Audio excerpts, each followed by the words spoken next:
ரெண்டு கோட்ரு அண்ணா ஒரு ஃபுல் பாட்டில் விஸ்கி கொடுங்க. இங்க பாருடா, பொம்பளை புள்ள சரக்கு வாங்க வந்திருக்கு. வந்தா உனக்கு என்ன? అన్నా ఇదో ఫిష్ ఇవ్వా అన్నా అదొక్కటే బతకడం కష్టం అన్నా. నేను ఒక్కనే అన్నా బతుకుతాలేను.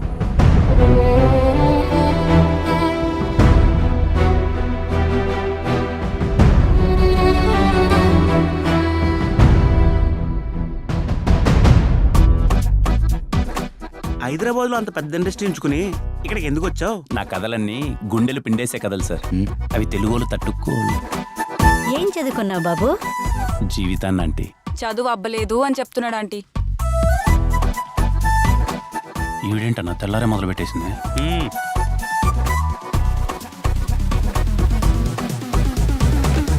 ఇది ఇప్పుడు ఖాళీగానే ఉంది, ఈజీగా వర్కౌట్ అవుతుందనే కదా. మీలో ఏదో కొంచెం మార్పు వస్తుందని. నువ్వెవరా నన్ను మార్చడానికి?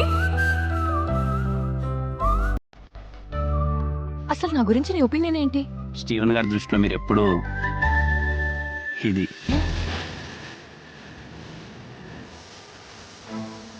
జీవితంలో ఎలాంటి అవసరం వచ్చినా దీన్ని ఎప్పుడు వదులుకోలేదు.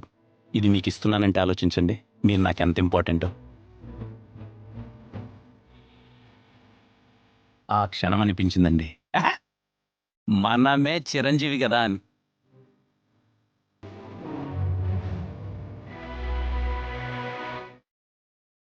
ఈ రోజు నుంచి మీరు నా దేవత, నేను మీ బానిస.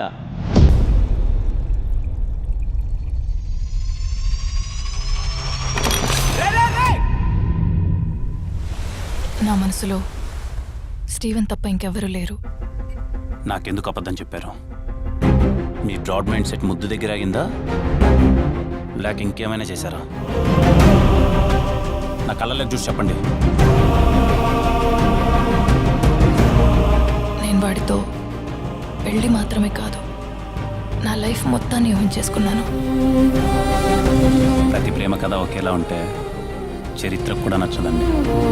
నమ్మని వాడికి ఈ కథ ఒక అబద్ధం, నమ్మగలిగితే అదే అద్భుతం.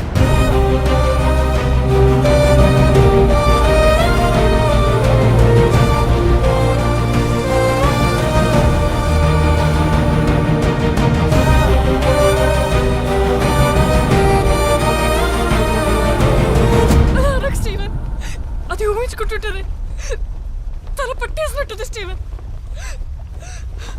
కనపడకుండా నా గొంతునెవరో బలంగా నొక్కుతున్నట్టుంది. అదెవరో కాదండి, నేనే.